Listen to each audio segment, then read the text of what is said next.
गेल्या आठवड्यात एका कामासाठी पुण्यातून नाशिककडे निघालो. वेळेवर पोहोचायचं होतं म्हणून गाडी सुसाट काढली, पण चाकण चौकात पोहोचलो आणि ट्रॅफिक मध्ये अडकलो. समोर बघतो तर वाहनांच्या लांबच लांब रांगा लागल्या होत्या. डावीकडे आणि उजवीकडे कंटेनर उभे होते. त्यामुळे चाकण चौकातल्या या ट्रॅफिक मधून बाहेर पडायला मला जवळपास 2 तास लागले. खरं तर हा असा अनुभव दररोज पुणे ते नाशिक किंवा नाशिक ते पुणे प्रवास करणाऱ्या हजारो प्रवाशांनी घेतला असेल. पण आता लवकरच या ट्रॅफिकला ब्रेक लागणार आहे, कारण प्रशासनाने या वाहतूक कोंडीला पर्याय म्हणून नवा 35 किलोमीटरचा पर्यायी मार्ग बांधायला घेतला असून हा रस्ता आता अंतिम टप्प्यात आलाय. विशेष म्हणजे हा पर्यायी मार्ग जुन्या मुंबई पुणे महामार्गाला थेट पुणे नाशिक हायवेशी जोडणार आहे. त्यामुळे प्रवाशांना यातून मोठा दिलासा मिळणार आहे. पण हा पर्यायी रस्ता नेमका कुठून जाणार आहे आणि या रस्त्यामुळे खरोखरच पुणे ते नाशिक हा प्रवास सुपरफास्ट होईल का, हे सगळं सविस्तर समजून घेऊ या व्हिडिओमधून. नमस्कार, मी अरविंद आणि तुम्ही पाहतात महाराष्ट्र कट्टा.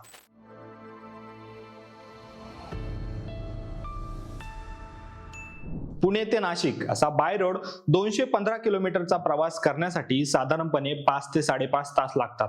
मात्र चाकण चौकात जर ट्रॅफिक लागलं तर या प्रवासाला किती तास लागतील हे सांगणं कठीण आहे. त्यामुळे पुणे ते नाशिक किंवा नाशिक ते पुणे दरम्यान नेहमी प्रवास करणाऱ्या हजारो प्रवाशांना वाहतूक कोंडीत अडकून राहावं लागतं.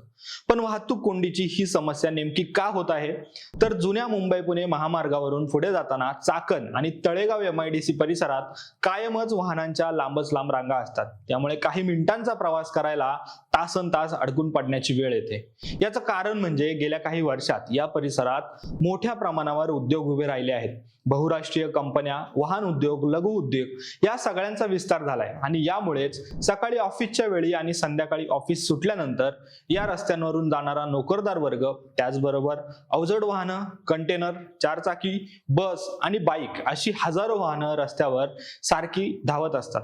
यामुळे चाकण चौकात कायमच वाहतूक कोंडी होते. अर्थातच या भागात औद्योगिकरण झाल्यामुळे मोठ्या प्रमाणात रोजगार निर्मिती झाली असली तरी वाहतुकीवर मोठा ताण येतोय आणि याचा सर्वाधिक ताण हा चाकण, तळेगाव आणि शिक्रापूर मधील स्थानिक नागरिकांना बसतोय.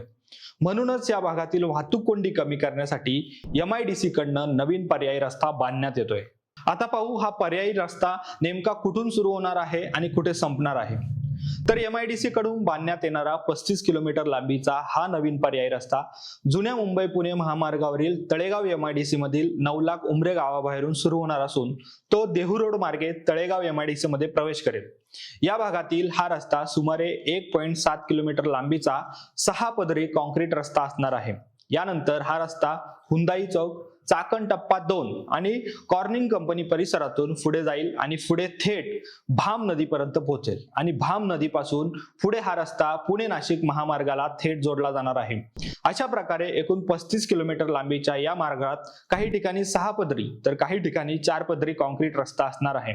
आणि या रस्त्याचं सगळ्यात महत्वाचं वैशिष्ट्य म्हणजे या रस्त्यामुळे जुन्या मुंबई पुणे महामार्गावरून चाकण तळेगावची गर्दी टाळत थेट पुणे नाशिक हायवेला जाता येणार आहे. यामुळे फक्त पुणे ते नाशिकच नाही तर मुंबई ते नाशिक हा प्रवासही अधिक वेगवान आणि सुकर होईल अशी शक्यता आहे.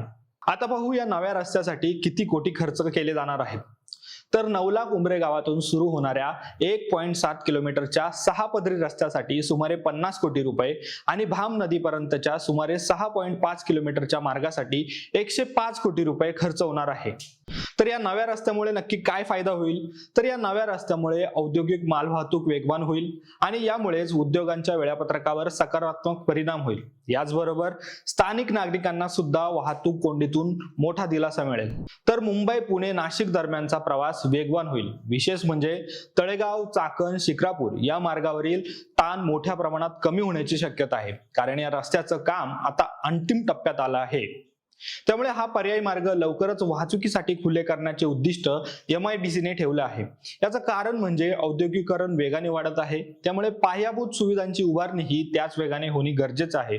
म्हणूनच चाकण तळेगाव परिसरातील हा नवीन 35 किलोमीटरचा पर्यायी मार्ग फक्त रस्ता नाही तर उद्योग, स्थानिक नागरिक आणि दररोज प्रवास करणाऱ्या प्रवाशांसाठी एक मैलाचा दगड ठरणार आहे. त्यामुळे हा रस्ता प्रत्यक्षात वाहतुकीसाठी कधी सुरू होतो आणि किती परिणामकारक ठरतो हे पाहणं महत्त्वाचं आहे.